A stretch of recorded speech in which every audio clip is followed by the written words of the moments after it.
এই যে 5 জন সমন্বয়ক আমি আমার কাছে গেছিলাম, এটা কি আমি নিছি?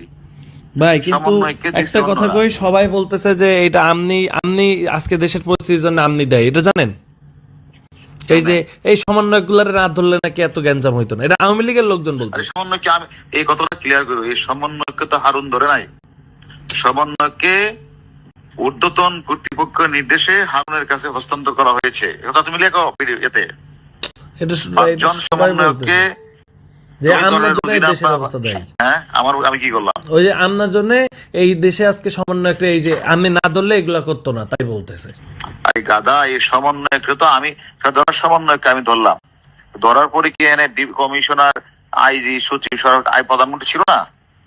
তা তো ছিল, সবাই তো জানতো না, জানতো তো অবশ্যই। তাহলে এই কথাটা আমাকে বলতেছো কেন? আমি বলতেছি, প্রধানমন্ত্রী বলতেছে। না, তুমি গ্যারান্টি লিখে দিও এই সমন্বয়ক